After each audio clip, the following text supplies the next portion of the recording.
Hi friends, good evening to all. தினம் ஒரு சட்னில இன்னைக்கு என்ன சட்னி பண்ண போறேன்னா கொத்தமல்லி சட்னி. வாங்க எப்படி செய்யறேன்னு பார்க்கலாம். கொத்தமல்லி சட்னிக்கு இங்க பாருங்க ஒரு கொஞ்சமா கொத்தமல்லி எடுத்துருக்கேன். ஒரு கப் அளவு கொத்தமல்லி பொடியா கட் பண்ணி கழுவி வச்சிருக்கேன். அதுக்கு ஒரு 2 பச்சை மிளகாய், ஒரு காஞ்ச மிளகாய், கொஞ்சமா தேங்காய், உளுத்தம் பருப்பு ஒரு 2 ஸ்பூனு, கொஞ்சமா புளி. இப்போ இது எல்லாத்தையும் வதக்கிட்டு அரைச்சிக்கலாம்.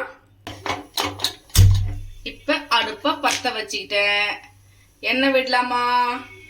கடாய் காதிச்சுங்க. இப்போ ஒரு 2 ஸ்பூன் எண்ணெய் விட்டுக்கலாம். ஃபர்ஸ்ட் ஒரு 2 ஸ்பூன் உளுத்தம்பருப்பு. உளுத்தம்பருப்பு எப்பவுமே நல்லா ஃப்ரை ஆகணுங்க. உளுத்தம்பருப்பு,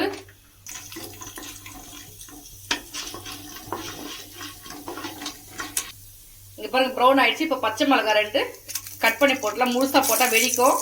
எப்பவுமே கட் பண்ணி பச்சை மிளகாய் முழுசா போடாதீங்க, கட் பண்ணி போடுங்க. அப்புறம் இந்த காஞ்ச மிளகாய் பூண்டுங்க, முழுசா தோல் உரிக்காவே போட்டிருக்கேன் நான். இப்ப இந்த கொத்தமல்லியும் போட்டுக்கலாம். லைட்டா வதங்கட்டும், ரொம்ப வதங்க வேணாம். அது இந்த புளியும் போட்டுக்கலாம்.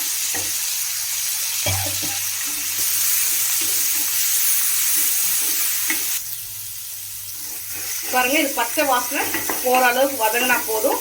இப்போ இதை ஆஃப் பண்ணிடலாம். இப்போ இதை ஆஃப் பண்ணிட்டு இது தேங்காய் அதிலே போட்டுங்க. சூட்லேயே லைட்டாக இருக்கட்டும். இப்போ இதை ஆறட்டும். ஆறின பிறகு மிக்சியில் அரைச்சிக்கலாம்.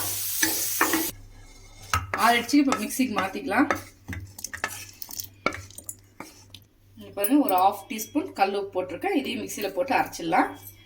இப்போ அரைச்சிட்டு வந்துடலாம். இங்கே பாருங்க, இந்த சட்னி காம்பினேஷனா நம்ம தோசை ஊற்றிக்கலாம்.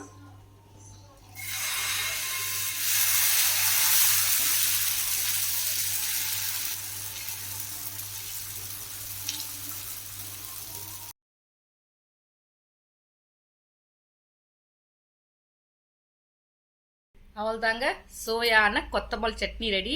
நான் இதை தாளிக்கல, உங்களுக்கு விருப்பப்பட்ட தாளிச்சுக்கோங்க. இருங்க, ஃபர்ஸ்ட் நான் டேஸ்ட் பண்ணி பார்க்குறேன் சட்னிக்கு.